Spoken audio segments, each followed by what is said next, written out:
139 సంవత్సరాల క్రితమే మనం ప్రతి సంవత్సరం మే 1కి మేడే జెండా ఎత్తుకుంటాం. ఇది మా చికాగో నగరంలో కార్మికుల రక్తాన్ని చిందించెత్తిన జెండాని సగర్వంగా మీరందరూ మేడే చేస్తూ ఉంటారు.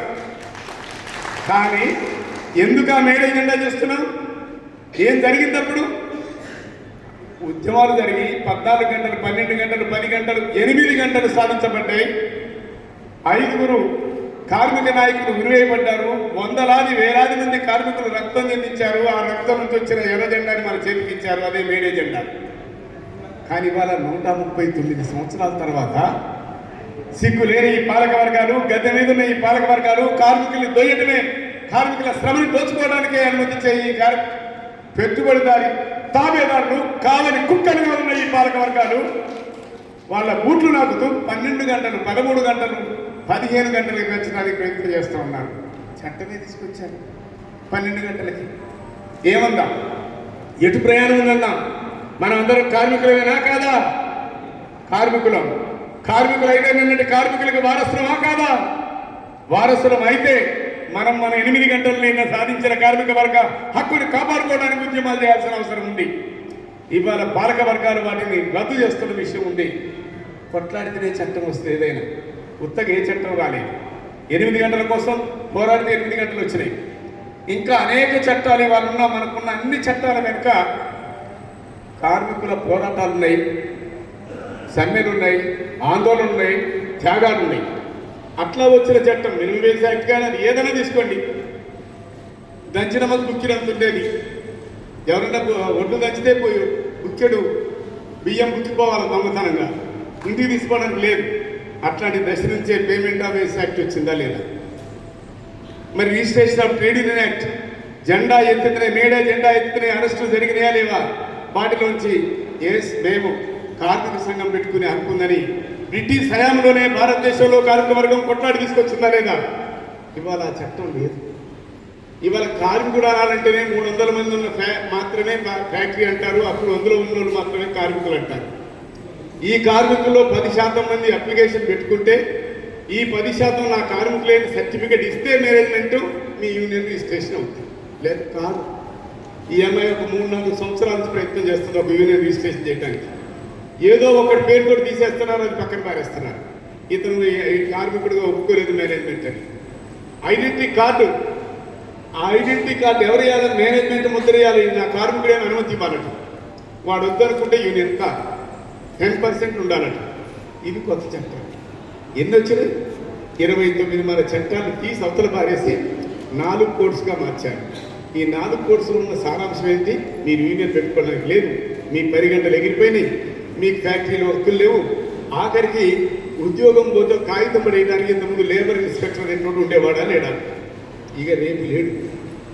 ఈ కొత్త చట్టం ప్రకారం లేబర్ డిపార్ట్మెంటే ఉండదు, కన్సిలేషన్ ఉంటుందట, కౌన్సిలింగ్ ఉంటుందట. అంటే ఎన్ని మార్పులు అంటే చాలా అడ్డగోలుగా మీరు ఆ 4 కోడ్స్ చూస్తే కళ్ళు తిరిగిపోయిన మార్పులు. 29 చట్టాలు తీసేసి కొత్త చట్టం తీసుకురావాలా, మెరుగైన తీసుకురావాలా అనేది మనం కొట్లాడతాం. కానీ ఉన్నదాన్ని తీసుకొచ్చారు. ఇప్పటికి భారతదేశంలో మొత్తం కార్మిక వర్గంలో 100 మంది కార్మికులు ఉంటే 93 మంది అవుట్ సోర్సింగ్ కార్మికులు కాదు. కార్మికుడు అనే బిరుదు లేదు వాళ్ళకి. కాంట్రాక్ట్ కార్మికులు, అవుట్ సోర్సింగ్ కార్మికులు, ఇంకేదో పేరుతోటి వాళ్ళు వాడుతూ ఉన్నారు. గిగ్ కార్మికులు, తొక్క కార్మికులు, తోలు కార్మికులు అనే పేర్లు వాళ్ళు ఇష్టం వచ్చిన ముద్దు పేర్లు పెట్టేసి వాడుతూ ఉన్నారు. 93% మంది కార్మికుల ఐడెంటిఫికేషన్ ఉందా లేదా అంటే లేదు. 7% మందికి మాత్రమే ఉంది. ఈ 7% ఎవరు అంటే ఆ మిగిలిన పబ్లిక్ సెక్టర్లో మిగిలిన కొద్దిమంది, గవర్నమెంట్ ఎంప్లాయీస్లో మిగిలిన కొద్దిమంది, అక్కడక్కడ మిగిలిన కొద్ది మంది తప్ప ఏ సెక్టార్లో, అది గవర్నమెంట్ కావచ్చు, పబ్లిక్ సెక్టర్ కావచ్చు, ప్రైవేట్ సెక్టర్ కావచ్చు, ఏ పరిశ్రమలోనైనా పర్మనెంట్ కార్మికులు అనే ఐడెంటిటీ కార్డు ఉన్న వాళ్ళు ఎంతమంది ఉన్నారు? 100 మందిలో 7 ఉన్నారు. మిగతా చోట లేరు, మిగతా వాళ్ళు లేరు. పైగా తమ ఇష్టం వచ్చినట్టు వాడుకోవడానికి కావాల్సిన అనుమతులు ఇవ్వబడ్డాయి. ఇంతకుముందే అక్క చెప్పింది, గిగ్ కార్మికులు, ఆశా వర్కర్లు, మిగతా వాళ్ళ గురించి చెప్పింది. వీళ్ళు ఇంతకుముందే ప్రదీప్ అన్న కూడా చెప్పిండు, వరల్డ్ వైడ్గా ఎట్లాంటి ఉద్యమాలు నడుస్తున్నాయి కార్మిక వర్గ హక్కుల కోసం. ఇవాళ కార్మికులు ప్రపంచవ్యాప్తంగా అణచివేయబడుతున్నారు, దోపిడీకి గురవుతున్నారు. గత సంవత్సరం ముందు నేను కూడా పోయాను, 21 దేశాలలో వచ్చారు, ఇట్లే మాట్లాడుతున్నాం. అక్కడ జర్మనీలో బొగ్గని కార్మికుల సమ్మేళనం జరిగితే సభ జరిగితే అందరూ చెప్పిన బాధ ఏంటంటే వాళ్ళ బావుల్లో వాళ్ళ ప్రదేశాల్లో వాళ్ళ ప్రాంతాల్లో ఉన్న గని కార్మికుల పరిస్థితి ఏంటనే విషయాలు వివరించారు. మన దేశానికి సంబంధించి కూడా ప్రదీప్ అన్న నేను కలిసి రాసి ఇంగ్లీష్లో ట్రాన్స్లేట్ చేసి తీసుకుపోయి చదివింది ఉంది. ఏం పరిస్థితి అని అన్నీ అట్లే ఉన్నాయి. ఇక్కడ ఎట్లుందో అక్కడే అన్ని చోట్ల అట్లే ఉంది. 21 దేశాల నుంచి వచ్చిన వాళ్ళందరూ చదివిన సారాంశం అదే. అంటే కార్మిక వర్గాన్ని యావత్ ప్రపంచంలో ఉన్న పెట్టుబడిదారులు, బహుళజాతి కంపెనీలు పీల్చి పిప్పి చేస్తున్నాయి అనడానికి ఎన్నో ఉదాహరణలు మన ముందు నిలబడి ఉన్నాయి. ఇక ఈ పోను ఇవాళ మోడీ పైకి వచ్చిన తర్వాత ఏమంటాడు, ఇంతకుముందు కార్మిక వర్గాల్లో ఇంత కులతత్వం మతతత్వం తక్కువ. బొగ్గుబాయిలో ఉన్నారనుకోండి, బావిలో దిగేయడం అందరూ మన పైకెక్కి వారానికి ఒకసారి జీతాలు ఉండేవి. నా చిన్నప్పుడు వారం అందరూ కలిసి ఫంక్షన్ చేసుకునే వాళ్ళు. బావి మీదనే ఒక కోడిని కోసుకుని, ఒక్కొక్కరిని కోసుకుని, మేకని కోసుకొని జాతర పండుగ చేసుకునేవాళ్ళు. కులం మతం ఏం లేదు, అక్కడ అందరం సమానం. అందరం ఒక దగ్గర వండుకునేవాళ్ళు, ఒక దగ్గర తినేవాళ్ళు. పాత కార్మికులు ఎవరైనా అడగని చెప్తారు. మరి ఇవాళ అరే తుమ్ ముసల్మాన్ హై, తుమ్ క్రిస్టియన్ హై, హమ్ హిందూ హై. నువ్వు తుర్కైనవి, నువ్వు ముస్లిం అయినవి, నువ్వు హిందువువి. హిందువుల్లో కూడా నువ్వు దళితుడివి, నువ్వు ఆదివాసివి, నువ్వు బంజారావి, నువ్వు అగ్రవర్గం, నేను పేదవర్గం, నువ్వు ఇంకొక వర్గం అని కుల విభజనలు, మత విభజనలు ఇష్టారాజ్యంగా పెంచిపెరిగిన విషయాన్ని మీరు గమనించండి. ఇక మానవ మేధస్సులో ఉన్న అజ్ఞానాన్ని ఉపయోగించుకొని దేవుడు దయ్యం పేరుతోటి వికహట్టాసం చేస్తున్న విషయాన్ని మీరు గమనించండి. నేను అడుగుతున్నా, వెంకటేశ్వర స్వామికి రోజుకి 4.5 కోట్లు వస్తున్నాయి టీవీలు మనందరం చూస్తున్నాం. ఎవడప్పు సొమ్ము ఎవడు దోసుకుంటాడు, ఎక్కడికి పోతున్నాయి చెప్పాలని. ఆఖరికి మనం జుట్టిస్తే జుట్టు మీద కోట్ల రూపాయలు వస్తున్నాయి వాడికి. మరి ఎక్కడేసిండు, ఏం చేసిండు, ఎవరికి ఇస్తాడు? అక్కడ ఉన్న వర్కర్స్ కూడా కాంట్రాక్ట్ వర్కర్సే. మీరు ఎవరైనా దేవుడి దగ్గర పోయినట్టు ఉంటే చూడండి, అక్కడ కాంట్రాక్ట్ వర్కర్లే వాళ్ళందరూ. మరి ఏంది పరిస్థితి? మరి మనం ఏదైనా చిన్న తప్పు చేస్తే ఈ దేశంలో చట్టం ఎట్లుందంటే కొన్నోడికి చుట్టగానే ఉంది. చిన్న లోపం ఉన్నా కానీ తీసిపోయి బొక్కలేస్తారు. లేకపోయినా కానీ ప్రజల పక్షాన భావిస్తే, ఆలోచిస్తే కూడా బొక్కలేస్తారు, జైలు వేస్తారు. అది మీరు అందరు చూస్తున్నారు. మరి 1000 వాయిదాలు పక్కనున్న రాష్ట్ర మాజీ ముఖ్యమంత్రి జగన్మోహన్ రెడ్డి గారికి ఎలా ఇచ్చింది కోర్టు ఒకసారి ఆలోచించండి. 2 కాళ్ళు లేని సాయిబాబా వీల్ చైర్లో ఉంటాడు. ఆయన ఇక్కడున్న కొంతమంది చూశారు, ఆయన వీల్ చైర్లోనే ఉంటాడు. ఆయన ఇంగ్లీష్ లెక్చరర్. ఆయన తుపాకీ పట్టుకొని అడవిలో ఉండి మోడీ గారిని చంపడానికి పోయిందని కేసు ఆయన మీద. నవ్వి జడ్జి ఏం చేసినట్టే, ఇది ఎక్కడికి రమ్మాయి, ఇది అబద్ధమని 9 సంవత్సరాల తర్వాత కొట్టేసి శనివారం కోర్టు తెరిచి, ఆదివారం కోర్టు తెరిచి ఆర్డర్ తీసుకొచ్చి ఇంకొక సంవత్సరం ఉంచారు. ఫుల్ బెంచ్ జడ్జిమెంట్ కావాలని. సింగిల్ బెంచ్ జడ్జిమెంట్ కాదు, సింగిల్ జడ్జి కాదని. ఇంకో సంవత్సరం తర్వాత ఫుల్ బెంచ్ కూర్చున్న తర్వాత కూడా ఏముంటాయి, కాళ్ళే లేనోడు ఈయన ఎక్కడ పోయాడు, ఈయన తుపాకు, ఈయన లెక్చరరు అని అన్ని ఆధారాలు ఉన్నాయి కదా, తీసేశాడు. ఇది చేయటానికి 10 సంవత్సరాలు పట్టింది. అండా జైల్లో ఉన్నాడు. వచ్చిన 6 నెలలకు ఆయన చనిపోయిండు. అవునా కాదా? మరి ఏమిటి చట్టం ఎవరి చేతిలో ఉంది? ఉన్నోడికి చుట్టంగా ఉందా లేదా? కోర్టులో వాయిదాలు, కోర్టుకి లాయర్గా వచ్చిన ఆమె మీద కూడా కేసు పెట్టారు, ఢిల్లీ నుంచి, అమెరికా నుంచి వచ్చిన ఆమెని. ఇట్లా ఈ చట్టం ఉన్నోడికి చుట్టంగా ఉంది. ఇక్కడ కూడా అంతే ఉంది. కార్మిక వర్గం పక్షపాతిగా లేదు. కార్మిక చట్టాలన్నీ కూడా ఓషన్ మూసేసి జేబులో పెట్టుకున్నారు. వాళ్ళు ఇష్టారాజ్యంగా అమలు జరుగుతున్న స్థితి ఈ దేశంలో ఉంది. ఇక ఈ దేశంలోని ప్రభుత్వాలు ఏం చేస్తున్నాయో మీరు చూస్తున్నారు. 3 నల్ల చట్టాలు తీసుకొచ్చింది రైతులకి. వాళ్ళు ఒక సంవత్సరం కొట్లాడారు, సంవత్సరం 3 నెలలు కొట్లాడారు. 700 మంది చచ్చిపోయారు. అరే భయ్ ఎన్నికలు దగ్గరికి వచ్చింది కాబట్టి నేను వెనక్కి తీసుకుంటానని ఆయన వాళ్ళు సారీ చెప్పి వెనక్కి పొమ్మన్నాడు. కానీ ఇప్పటికీ అమలు జరగదు. ఇవాళ ఏం చేస్తున్నారు? అక్కడ పంజాబ్లో నిరహార దీక్ష కొనసాగుతూ ఉంది. 53 రోజులు 59 రోజులు అయింది నిరాదీక్ష చేపట్టి. రేపు 26వ తారీఖు దేశవ్యాప్తంగా నిరసన చెప్పమని రైతు సంఘాలన్నీ పిలిపించున్నాయి. మరొక వైపు రోజు టీవీలో చూస్తున్నారు ఎన్కౌంటర్లు 10 మంది, 5 20 మంది, 50 మంది. నిజంగా వాళ్ళందరూ అనలేనా? ఆదివాసులు కాదా? అడవులన్నీ కూడా కాల్చేయట్లేదా? బార్డర్ సెక్యూరిటీ ఫోర్స్ ఎక్కడుంది? వాళ్ళ ఆదివాసీ ప్రాంతంలో ఎదుగుంది. అక్కడెక్కడో పాలస్తీనా మీద దాడులు కురిపించడానికి ఉపయోగించిన బాంబర్ విమానాల్ని లేదా వాటన్నింటినీ కూడా ఆ టెక్నాలజీ అంతా కూడా ఇక్కడ మన అడవుల మీద వాడుతూ ఉన్నారు. ఎందుకు? అడవిలో ఉన్న వాళ్ళు ఎవరు? ఆదివాసులు. వాళ్ళు సమాజానికి దూరంగా మట్టి పిసుకునే మట్టి మనుషులు వాళ్ళు. అట్లాంటి వాళ్ళు మనుషుల్ని ప్రేమించేవాళ్ళు వాళ్ళు. అట్లాంటి వాళ్ళ మీద బాంబుల వర్షం కురిపిస్తున్నారు. వాళ్ళకి సంబంధించి కూడా ఒక్క మాట నేను చెప్పదలుచుకుని ఈ సందర్భంగా 1976లో నేను స్టూడెంట్గా ఉన్నప్పుడు ఒక పెద్ద ఆయన నుండి బయ్యారంలో గడ్డ వెంకటరామయ్య గారు అని ఆయన కలవడానికి పోయినా. పోతే నేను పోయిన వెంటనే పోలీసులు వచ్చారు అక్కడికి. తమ్ముడు పైకి రావాలని గుట్ట మీద తీసుకుపోయింది.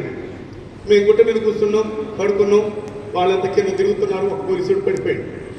పడిపోతే ఏమంటే ఊర్లో తీసిపోయాడు. ఊర్లో తీసుకుపోతే ఆ ఊర్లో అక్క ఏం చేసిందంటే మొహం మీద నీళ్లు చల్లి వాళ్ళకున్న చావ పోసింది.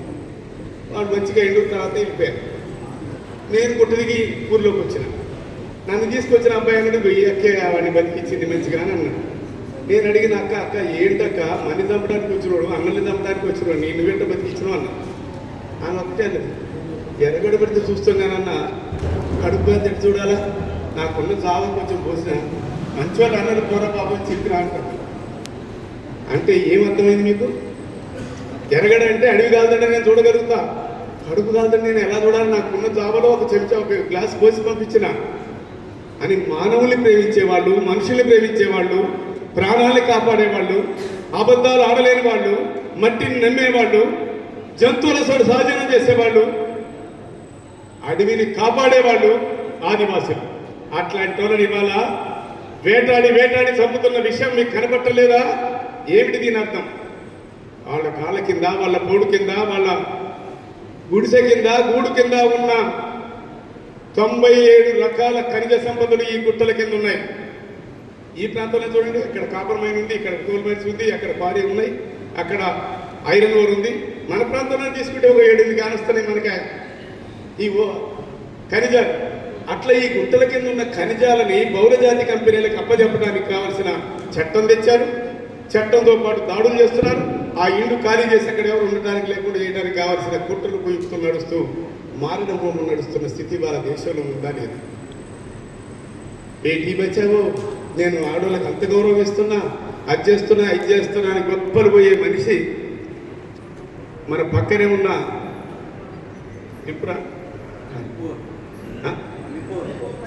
ఇప్పుడు మణిపూర్లో నగ్నంగా ఊరేగింపు తీస్తే ఒక్కసారి పోవటానికి కూడా ఆయనకి తీరిక దొరకలే. దేశాలు తిరిగి వస్తాడు. కానీ మన దేశంలో జరుగుతున్న ఒక్క ఊరే దగ్గరికి పోవడానికి ఆయనకి తీరిక దొరకని ప్రధానమంత్రి మనకి ప్రధానమంత్రి అనే విషయాన్ని గమనించండి. ఏం జరుగుతుంది? ఎన్నికల ముందు ఏ వాగ్దానాలు చేస్తున్నారు, తర్వాత ఏం జరుగుతుంది? ఇక వాటికి భిన్నంగా మన రాష్ట్ర పరిస్థితి కూడా మీకు తెలుసు. వాగ్దానాలు జడిగా 420 వాగ్దానాలు చేశారు. 420 వాగ్దానాలు. 420 అంటేనే దొంగ, 420 అంటేనే పాత చట్టం ప్రకారం బిగ్ పాకెటర్. మరి అట్లాంటి చీటింగ్ ఈ ప్రభుత్వాలు చేస్తున్నాయా లేదా? ప్రజల్ని ఒక బస్ ఫ్రీ ఇచ్చిన మీకు అందరికి మైలుకి అంటాడు. ఎన్ని బస్సులు పెంచాడు? కొట్టుకొని వస్తున్నారు బస్సులలో పాపం. ఆ బస్సులు ఫ్రీ అన్నమాటే కానీ దాంట్లో ప్రయాణానికి భయపడుతున్నారు. ఒక్క బస్సు ఎగిస్తలేదు. మరి వాటన్నింటి గురించి మరి ఏమిందాం? ఇక అందరికీ వాగ్దానాలే. రైతు బంధు లేనే లేదు. ఇక మేము 6 గ్యారెంటీలతో పాటు 7వ గ్యారెంటీ ఇచ్చిన వాడు పెద్ద మనిషి. ఏంటది? ప్రజాస్వామిక హక్కులు ఏమైనా ఉన్నాయా? నేను ఇందాకే చెప్పినట్టు రోజుకు ఎన్నుకుంటారు, రోజు కాల్చినది. మన రాష్ట్రంలో దొరుకుతున్నాయి, పక్క రాష్ట్రంలో దొరుకుతున్నాయి, అంతలో దొరుకుతున్నాయి. ఏమున్నాయి హక్కులు? ఇందాక చెప్పినట్టు పెద్దవాళ్ళ అరెస్ట్ కోసం చాలా ఉంటాయి నాటకం. ఇప్పుడు ఈడీలు, ఏసీబీలు, ఇంకా ఇన్కమ్ ట్యాక్స్ రైడ్లు ఎవరి మీద జరుగుతాయి? పొలిటికల్ గేమ్లో భాగంగా నడుస్తాయి తప్ప వాటికి స్వతంత్రత లేదు. గతంలో ఏమైనా ఉండేమో కానీ ఆ ఏర్పడ్డప్పుడు ఆ పేరుతో వేసారేమో కానీ ఇప్పుడు అవి కాదు. ఎవడు పొలిటికల్ ఎన్ని ఉంటారో వాళ్ళ మీద అవన్నీ నడుస్తున్న స్థితి మనకు కనపడతా ఉంది. అవి ఒక గేమ్గా నడుస్తున్నాయి. అవి కూడా సిన్సియర్గా అన్యాయానికి వ్యతిరేకంగా నడిచిన ఘటనలు కావు. ఇట్లాంటివన్నీ ఈ దేశంలో అనేకం నడుస్తున్న స్థితి ఉంది. భారత పాలక వర్గాలు దేశాన్ని అప్పుల కుప్పగా మార్చేశారు. మనందరి తల మీద అప్పు పెరిగిపోతాం. 55 లక్షల కోట్ల రూపాయలు అప్పుంటే ఇవాళ అది 5 రెట్లు పెరిగింది, 10 రెట్లు పెరిగింది. ధరలు ఆకాశాన్ని అంటున్నాయి. మీ చిన్నప్పుడు ధర ఎంత ఉంది, ఇప్పుడు ధర ఎంత ఉందో మీరే పోల్చుకోండి. ఏది కొందామన్నా ఎంత ధర పెరిగింది, రూపాయి ఎంత డివాల్యుయేషన్ అయిపోయింది. 60లో రూపాయి డాలర్ ఎంత ఉంది, ఇవాళ రూపాయి డాలర్ ఎంత ఉంది. మరి ఎందుకు పెరుగుతూ ఉంది? రూపాయి ఎందుకు పక్కకైపోతూ ఉంది? విదేశీ మార్గదర్శనం లేని పరిస్థితికి వస్తూ ఉంది. అప్పుల కుప్పగా ఎందుకు మారుతూ ఉంది? అప్పుకు వడ్డీకి వడ్డీ కడుతున్న పరిస్థితికి ఉంది. అది కేంద్రం చేస్తుంది, రాష్ట్రం చేస్తుంది. మీ అందరి దగ్గర జేబులు లూటీ చేస్తుంది జిఎస్టీ అనేది. ఎంప్లాయీస్ ఎవరైనా వాళ్ళ జీతం నుంచి ట్యాక్స్ కడతారు. కట్టిన తర్వాత మళ్ళీ పెట్రోల్కి పోతే ట్యాక్సే, బియ్యం కొంటే ట్యాక్సే, పప్పు కొంటే ట్యాక్సే, ఉప్పు కొంటే ట్యాక్సే. అది 8 నుంచి 18-28% ట్యాక్స్ ఉంది. ట్యాక్స్ లేదు ఏదైనా ఉందా అంటే ఇన్ని డబ్బుల గురించి కూడా ఈ ప్రజల ప్రయోజనం ఏమైనా నెరవేరుస్తున్నారా? గద్దెల మీద ఉన్నారు లేదు. అందుకే మాయ మాటలతోటి, మోసం వాగ్దానాలతోటి, పాలక వర్గాల సంఘర్షంతో పాలకులు కుట్రలు కుయుక్తులు చేస్తున్న స్థితిలో అది చట్టాల మీద చట్టాలు తీసుకొస్తూ పార్లమెంటులో కూడా ఏ పార్లమెంటరీ పద్ధతిని కూడా పాటించకుండా ఒక చట్టం చేయాలంటే ముందు కాగితం వేయాలా, కాగితం అందరూ చదవాలా, చర్చించాలా, చర్చించిన తర్వాత ఓటింగ్ జరగాల, ఓటింగ్ తర్వాత అది బిల్లు కావాలా, బిల్లు నుంచి అది ఆర్డర్ అయి బయటకు రావాలి. అట్లా వస్తున్నాయా? వచ్చిన చట్టాలు ఏమైనా అట్లా వచ్చినాయా? మన కోడ్లే ఉన్నాయి, లేబర్ కోడ్లు.